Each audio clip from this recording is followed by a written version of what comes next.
अफगानिस्तान में एक सैपर पेट्रोल अपने रास्ते पर है एक स्ट्रैंडेड कॉन्वॉय को रिपेयर करने के लिए। कॉम्बैट इंजीनियर व्हीकल से बाहर आता है और चिल्लाता है, पूछता है कौन रिस्पॉन्सिबल है उस क्लस्टर के लिए जिसने उसका दिन खराब कर दिया। स्क्वाड लीडर आगे बढ़ता है और एक्सेप्ट करता है कि वो उसने किया था। जल्दी ही क्लियर हो जाता है कि दोनों एक्चुअली भाई हैं। फिर वो अपने छोटे भाई को साइंस के लॉज के बारे में सिखाता है, स्पेसिफिकली थर्मोडायनामिक्स। कहता है कि एनर्जी क्रिएट या डिस्ट्रॉय नहीं हो सकती, इसलिए उसे कहीं ना कहीं जाना ही पड़ता है। कॉन्वॉय ट्रक्स को स्टॉप लीक से फिल करके उन्होंने बेसिकली वेंट्स ब्लॉक कर दिए, जिससे हीट बिल्डअप होने लगी जब तक रेडिएटर फट नहीं गया। फिर वो मजाक में अपने भाई से कहता है कि उसे पता था कि ये उसका ही ब्राइट आइडिया होगा ट्रक में स्टॉप लीक डालने का। उसका भाई साई करता है, एक्सेप्ट करता है कि ये वो नहीं है जो वो एक्चुअली करना चाहता है। वो उसे याद दिलाता है कि उनका ड्रीम हमेशा आरएएसपी के लिए सेलेक्ट होना था, और वो मैचिंग टैटूज भी दिखाता है जो उन्होंने बनवाए थे, जिसमें लिखा है डोंट क्विट। लेकिन बड़ा भाई स्कॉफ करता है, कहता है वो ऑलरेडी बहुत ओल्ड हो चुका है और प्रोग्राम एक्सट्रीमली हार्डकोर है। वो ये भी पॉइंट आउट करता है कि वो सिर्फ 18 के थे जब उन्होंने वो प्रॉमिस किया था।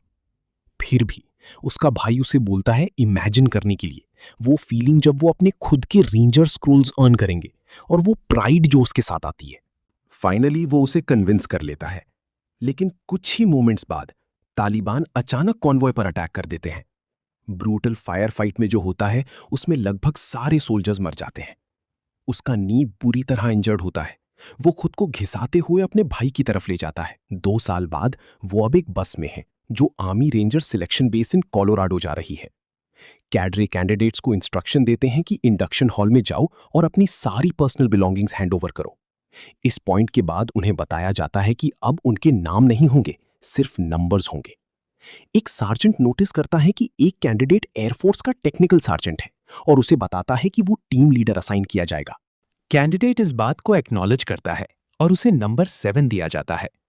दूसरी लाइन में एक सार्जेंट उसका एप्लीकेशन रिव्यू करता है और नोटिस करता है कि एक प्रीवियस लेग इंजरी की वजह से उसे 4 बार डिनाई किया गया था before finally as cut off meet करने के बाद।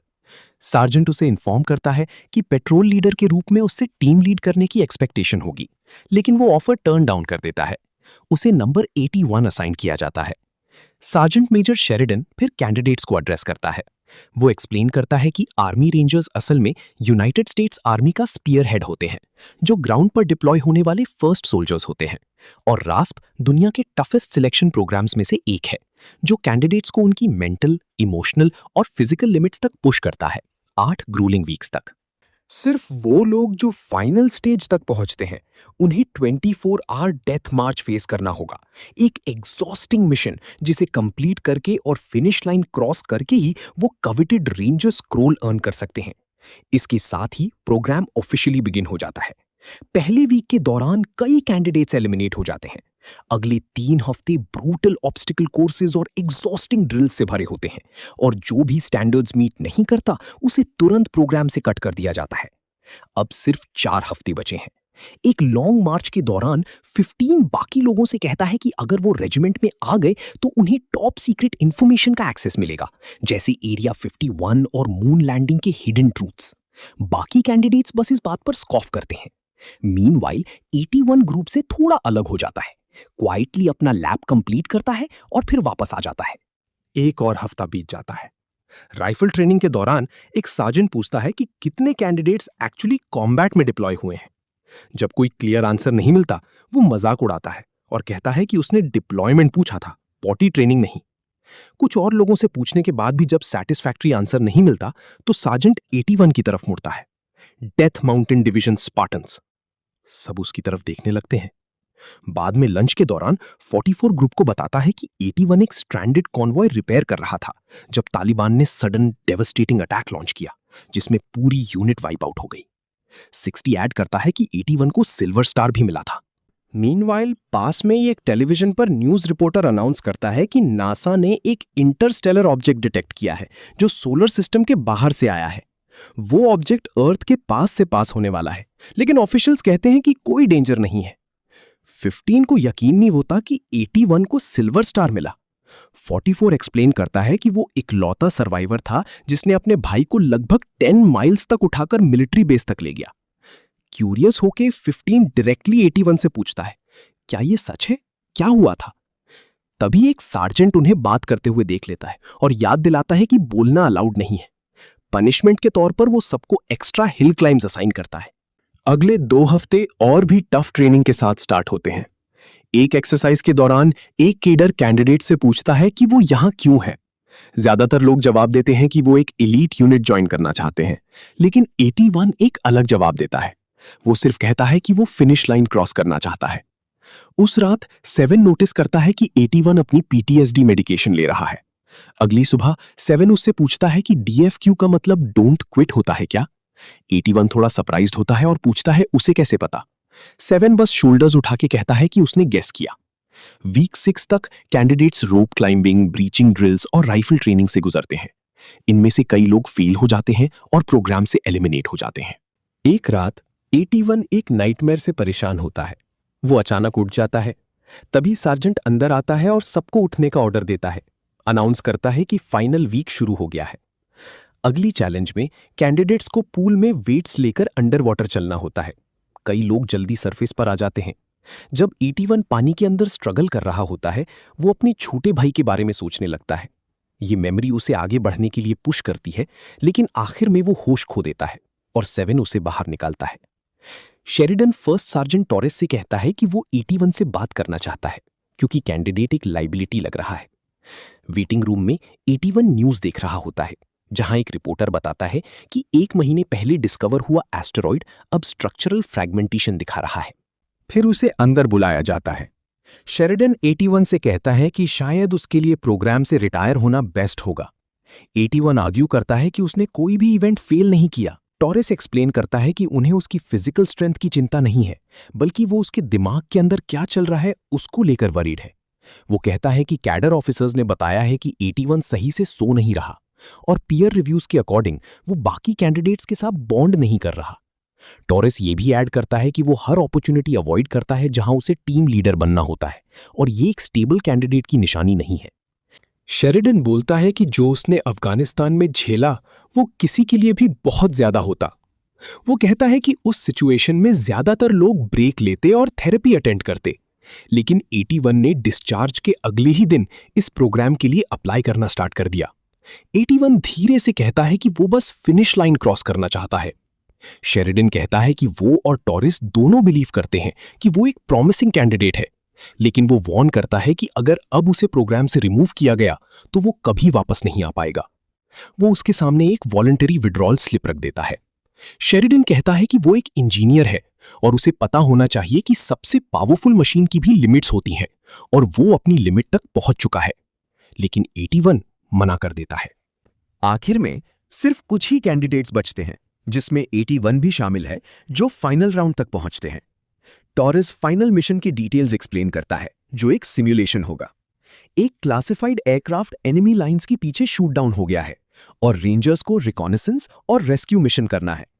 उनका ऑब्जेक्टिव है क्रैश साइट लोकेट करना और एयरक्राफ्ट डिस्ट्रॉय करना, ताकि वो एनिमी के हाथ ना लगे। 2 ब्लैक हॉक हेलीकॉप्टर्स उन्हें एनिमी टेरिटरी के अंडर ड्रॉप करेंगे। वहां से उन्हें माउंटेन्स के थ्रू नेविगेट करना होगा क्रैश साइट तक पहुंचने के लिए। अगला ऑब्जेक्टिव है पायलट को ढूंढना, जो नियर बाय विलेज में प्रिजनर बना हुआ है। टॉरेस कहता है कि उनकी राइफल्स ब्लैंक्स फायर करेंगी, लेकिन कैडर कभी भी एम्बुश कर सकते हैं। स्क्वाड को एक VHF रेडियो दिया जाएगा, जिससे वो रेगुलर सिचुएशन रिपोर्ट्स भेजेंगे। फिर वो अनाउंस करता है कि 81 टीम लीडर होगा। 15 सार्कास्टिकली कहता है, ग्रेट, फिनिश लाइन गाय। टॉरेस सबको याद दिलाता है कि उनके पास सिर्फ 24 आवर्स हैं पायलट रेस्क्यू करने, बेस वापस आने और फिनिश लाइन क्रॉस करने के लिए। अगर वो फेल हुए या एम्बुश में पकड़े गए तो मिशन फेल माना जाएगा।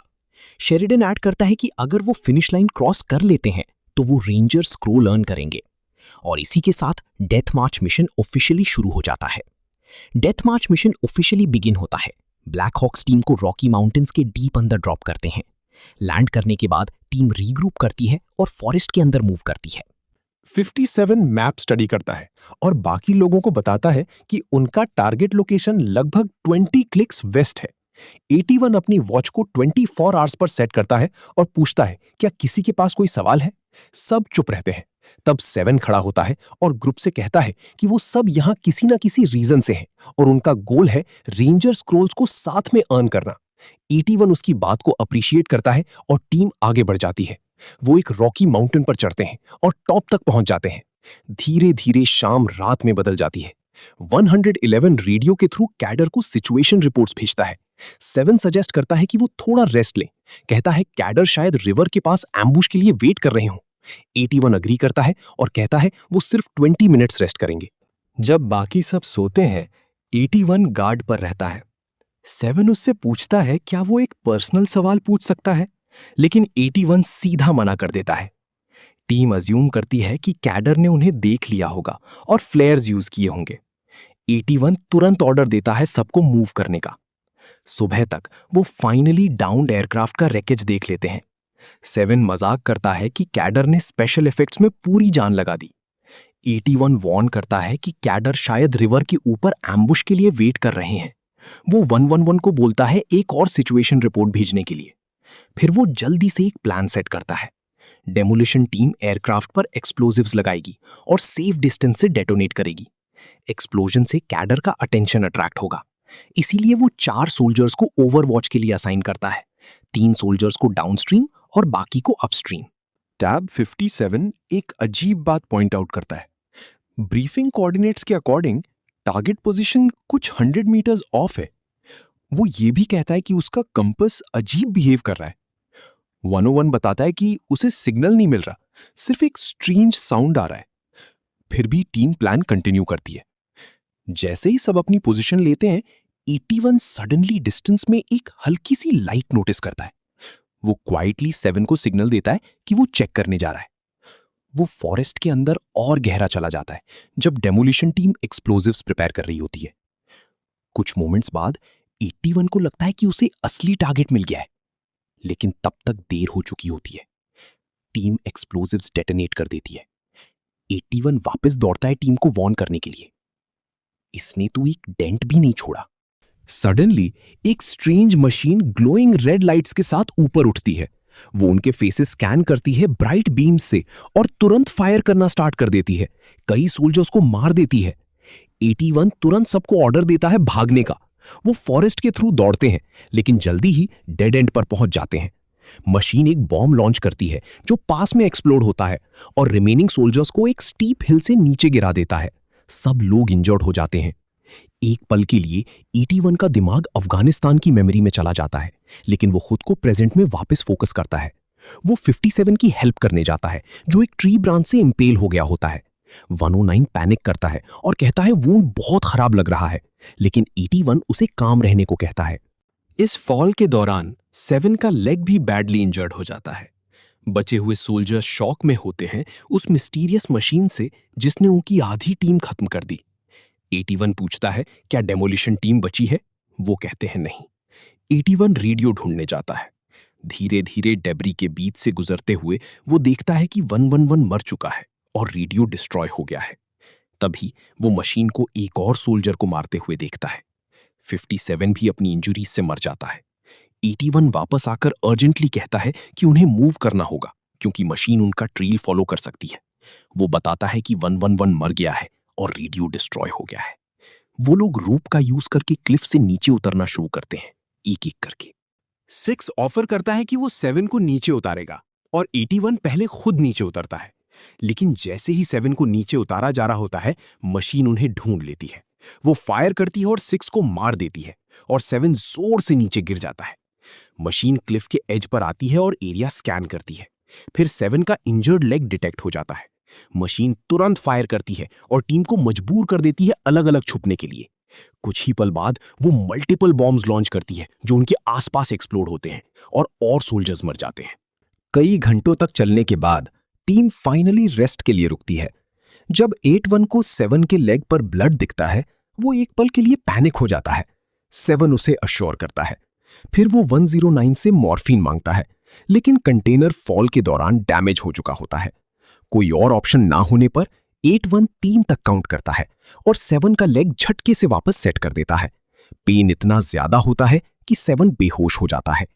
15 सजेस्ट करता है कि मशीन के वेपन्स बहुत एडवांस लगते हैं, शायद ये डार्पा का कोई सीक्रेट एक्सपेरिमेंट हो।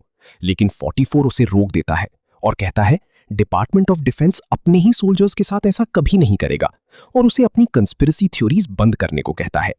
15 वापस आर्ग्यू करता है और पूछता है कि फिर उन्हें सीधा मशीन के लोकेशन पर क्यों भेजा गया। तब 81 रिवील करता है कि उसने पहले ही रियल क्रैश साइट देखी थी, एक पुराना जेट, बिल्कुल वैसे ही जैसे 57 ने सस्पेक्ट किया था। कोऑर्डिनेट्स बिल्कुल गलत थे, कुछ 100 मीटर्स ऑफ। 81 एक्सप्लेन करता है कि मशीन एक स्ट्रॉन्ग मैग्नेटिक फील्ड क्रिएट कर रही है, इसीलिए उनके कंपासेस मैलफंक्शन कर रहे थे जब भी वो पास होती थी। वो टीम को कहता है कि अब उन्हें विलेज की तरफ बढ़ना होगा, जो लगभग 8 क्लिक्स वेस्ट है। 15 आर्ग्यू करता है कि अब कोई रैस्प नहीं, कोई फिनिश लाइन नहीं बची। लेकिन 81 कामली कहता है कि बिना कॉम्स, बिना वर्किंग वेपन्स और बिना फ्लेयर्स के उनके पास सबसे क्लोजेस्ट हेल्प वही कैडर्स हैं जो उस विलेज में स्टेशन्ड है। लगभग 1 घंटे बाद वो एक रिवर तक पहुंचते हैं जिसका करंट बहुत स्ट्रांग होता है। 81 कहता है कि उन्हें रोप्स का यूज करके एक जिप लाइन बनाना होगा रिवर क्रॉस करने के लिए। वो डिसाइड करता है कि वो पहले क्रॉस करेगा ताकि दूसरी साइड पर लाइन सिक्योर कर सके। जाने से पहले वो 109 को बोलता है कंपास पर नजर रखे। फिर वो 44 से रोप लेता है और कहता है थोड़ा स्लैग देना क्योंकि करंट बहुत स्ट्रांग होगा। 81 पानी के अगेंस्ट स्ट्रगल करता है और एक पल के लिए वो सरफेस के नीचे गायब हो जाता है। फिर अचानक वो दूसरी साइड निकल आता है। वो रोप सिक्योर करता है और team successfully zip line set कर लेती है। सबसे पहले 7 और 15 क्रॉस करना स्टार्ट करते हैं। बीच में 7 लाइन में अटक जाता है। 15 लाइन अनटैंगल करने की कोशिश करता है, लेकिन गलती से 7 का सेफ्टी स्ट्रैप खोल देता है। ये देखकर 81 तुरंत उसकी मदद के लिए आगे बढ़ता है। 44 भी हेल्प के लिए आती है। तभी अचानक मशीन वापस अपीयर होती है और फायर करना स्टार्ट कर देती है। सोल्जर्स बैलेंस लूज कर देते हैं और रीजिंग रिवर में गिर जाते हैं। मशीन पानी में उतर जाती है और अटैक कंटिन्यू करती है। 81 की रोप एक रॉक में अटक जाती है। वो तुरंत खुद को फ्री कर लेता है। तभी मशीन फिर फायर करती है और उसे दूर उड़ा देती है। पानी के बीच 81 को 7 दिख जाता है और वो उसे पकड़ लेता है। कुछ ही पल बाद बचे हुए सोल्जर्स वाटरफॉल के ऊपर से नीचे गिर जाते हैं। पानी के अंदर 81 7 को टाइटली पकड़ के रखता है। कुछ मिनट्स बाद उन्हें कुछ और सोल्जर्स बाहर निकालते हैं। 44 शॉक हो जाती है जब वो 60 को देखती है, क्योंकि वो उसे डेड समझ रहे थे। 60 बताता है कि जब मशीन ने पहली बार अटैक किया था वो रैपिड्स में गिर गया था और बहुत दूर तक बह गया था। फिर वो विलेज की तरफ गया और तब उसने टीम को रिवर क्रॉस करते देखा। वो ये भी बताता है कि उसने पहले टॉरिस के ऑफिस में ऑपरेशन प्लान देखा था। तभी अचानक दूर से बर्ड्स की एक लाउड स्क्रीच सुनाई देती है। 81 तुरंत कहता है कि सबको मूव करना होगा। वो लोग रफ माउंटेन्स क्रॉस करते हैं और डेंस फॉरेस्ट के अंदर और गहरा चलते जाते हैं। कुछ देर बाद 81 एक फ्लेयर सेटअप नोटिस करता है जो शायद कैडर्स ने लगाया होगा। लेकिन जब वो फाइनली सपोज्ड विलेज पहुंचते हैं तो वो कंप्लीटली जल चुका होता है। एम्यूनिशन और डेब्री हर जगह बिखरा होता है। 44 नोटिस करती है कि रेडियो टावर डिस्ट्रॉय हो चुका है, इसलिए लॉन्ग रेंज कम्युनिकेशन बंद हो गया। 60 गुस्से में चिल्लाता है कि कैडर्स उन्हें छोड़कर चले गए, लेकिन 44 धीरे से कहती है वो गए नहीं, सब खत्म हो गए। वो पूछता है वो कितनी हाइट पर है। लगभग 6500 फीट और 8 क्लिक्स वेस्ट। 44 कहता है मशीन पहले यहां आई होगी, फिर रिवर तक गई होगी, मतलब वो माउंटेन से आई है। 60 याद दिलाता है न्यूज रिपोर्ट्स के बारे में एस्टेरॉइड की और कहता है शायद ये मशीन उससे कनेक्टेड है। तभी उन्हें पास में हेवी ब्रीदिंग की आवाज सुनाई देती है। वो दौड़ते हुए वहां पहुंचते हैं और एक कैडर को जिंदा पाते हैं, लेकिन वो बस कुछ पलों के लिए ही जिंदा होता है और फिर मर जाता है। 81 ऑर्डर देता है कि एएसवी ग्राउंड पर लाओ। 15 आर्ग्यू करता है कि उन्हें ग्रीफ प्रोसेस करने के लिए टाइम चाहिए। कहता है कि वो सब इंसान हैं, कोई सिल्वर हीरो नहीं जो अपने भाई को उठा के बेस तक ले गया। 81 गुस्से में बोल पड़ता है कि वो बेस तक पहुंचा ही नहीं था। वो सिर्फ 100 यार्ड्स दूर था जब वो बेहोश हो गया, और जब होश आया तो हॉस्पिटल में था। उसका भाई सरवाइव नहीं कर पाया। वो कहता है वो समझता है सब दर्द में है, लेकिन अभी फोकस उन पर नहीं है। उन्हें 7 को बेस तक ले जाना है और सबको मशीन के बारे में वार्न करना है। टीम ट्रक स्टार्ट करने की कोशिश करती है, लेकिन इंजन स्टार्ट नहीं होता। 81 कहता है कि ट्रक स्लैंटेड पोजीशन में था, इसलिए फ्यूल लाइन ड्राई हो गई होगी। 15 तुरंत बोलता है कि उन्हें बस फ्यूल लाइंस को रीप्राइम करना होगा। जब 81 उसकी तरफ सरप्राइज से देखता है, 15 बताता है कि वो पहले व्हील मैकेनिक था। कुछ ही पल बाद इंजन स्टार्ट हो जाता है। वो लोग ट्रक को रॉक्स के बीच से निकाल लेते हैं, लेकिन तभी अचानक मशीन वापस आ जाती है और उनकी तरफ बॉम्ब्स लॉन्च करना स्टार्ट कर देती है। 60 81 को बताता है कि ट्रक में एमो लोड नहीं है। 15 वॉलंटियर करता है वापस जाने के लिए एमो लाने, जबकि 81 उसे मना करता है। 15 फिर भी एमो ले आता है और दौड़कर वापस आता है। जैसे ही वो वापस आता है, एक शॉट उसे लग जाता है। 44 ट्रक को फुल स्पीड पर ले जाती है। वो लोग एमो लोड करते हैं और मशीन पर फायर करते हैं, लेकिन जितनी भी गोलियां चलाते हैं, मशीन पर कोई इफेक्ट नहीं होता। ट्रक हैवी डैमेज लेने लगता है। फिर मशीन अचानक रुक जाती है और उनकी तरफ बॉम्ब्स का बराज लॉन्च करती है। 44 मुश्किल से ट्रक कंट्रोल करती है और फॉरेस्ट के अंदर घुसा देती है। कुछ सेकंड्स के लिए सबको लगता है कि वो बच गए, लेकिन रिलीफ ज्यादा देर तक नहीं रहता। मशीन माउंटेन के टॉप पर उनका वेट कर रही होती है। वो अचानक स्लोप से नीचे लॉन्च करती है और फिर से अटैक शुरू कर देती है। 81 109 को बोलता है कि मशीन की प्लेट्स के बीच की गैप पर एम करो। 109 ट्राई करता है, लेकिन प्रोसेस में अपना आर्म खो देता है। मशीन बहुत ही पावरफुल होती है। इस केओस के दौरान 81 7 को भी खो देता है। डेस्परेट होकर वो रॉक्स पर फायर करता है और एक छोटा रॉक स्लाइड ट्रिगर करता है जो मशीन पर गिरता है। वो 44 को ट्रक रोकने के लिए चिल्लाता है, लेकिन जब वो देखता है तो 44 ऑलरेडी मर चुकी होती है। कुछ ही पल बाद ट्रक क्रैश करता है और एक्सप्लोड हो जाता है। Don't quit. कुछ समय बाद 81 होश में आता है और धीरे धीरे रफ टेरेन पर चलने लगता है, अपने मरे हुए टीममेट्स के बॉडीज के पास से गुजरता हुआ। जब वो रॉक्स तक पहुंचता है, वो नोटिस करता है कि मशीन का आधा हिस्सा मिसिंग है। फिर वो दूर देखता है। वो मिसिंग हाफ किसी चीज से आउटर स्पेस में कम्युनिकेट कर रहा होता है। कुछ ही फीट दूर उसे 7 दिख जाता है, अभी भी जिंदा। मशीन फिर उनकी तरफ मूव करना शुरू करती है। 81 तुरंत 7 को घिसाकर एक सेफर जगह ले जाता है। तभी बारिश शुरू हो जाती है। क्लाइंब और मुश्किल हो जाता है। थका हुआ और ओवरवेल्म्ड 81 जोर से चिल्लाता है, पेन और फ्रस्ट्रेशन में। तब उसकी वॉच बीप करती है। 24 आवर्स खत्म हो चुके होते हैं। वो टूट जाता है और रो पड़ता है। 7 धीरे से बोलता है कि उसे पता था वो कौन है जब उसने उसे बस में पहली बार देखा था। वो कहता है कुछ साल पहले उसने एयर असॉल्ट ट्रेनिंग की थी एक लाउड माउथ प्राइवेट के साथ, जो 81 का भाई था। उस वक्त उसका भाई नॉन स्टॉप बात करता था अपनी ड्रीम के बारे में, आर्मी रेंजर बनने के लिए, और उस टैटू के बारे में भी। 81 पूछता है उसने पहले क्यों नहीं बताया। 7 कहता है उसने ट्राई किया था, लेकिन 81 बात ही नहीं करना चाहता था। 81 कहता है अगर वो सिर्फ फिनिश लाइन क्रॉस कर ले अपने भाई के लिए, तो शायद वो फाइनली रात को सो पाए। 7 पूछता है क्या वो मानता है कि उसने अपने भाई को फेल किया। 81 कहता है उसने सिर्फ अपने भाई को नहीं बल्कि सबको फेल किया है। 7 उसे याद दिलाता है कि इतनी सब चीजों के बाद भी उसने कभी गिव अप नहीं किया। मशीन धीरे धीरे उनकी तरफ आने लगती है। 81 सोचता है कि वो इसे कैसे रोक सकते हैं। 7 पूछता है उसका भाई क्या करता। 81 धीरे से कहता है शायद वो इसे स्टॉप लीक से फिल कर देता। और इसी जोक से 81 को एक आइडिया मिल जाता है। वो 7 को बोलता है वहीं रुकने के लिए और उसका वेट करे। 81 क्वारी के अंदर जाता है और एक बिल्डिंग के अंदर घुसता है। अंदर वो एक्सप्लोजिव्स कलेक्ट करता है। फिर वो एक मैसिव स्टोन क्रशर के कंट्रोल्स ढूंढता है और उसे ऑन कर देता है। तब तक मशीन 7 के पास पहुंच जाती है। अटैक करने से पहले 81 लाउड नॉइज करता है ताकि मशीन का अटेंशन उसकी तरफ आए। मशीन उस बिल्डिंग की तरफ मूव करती है।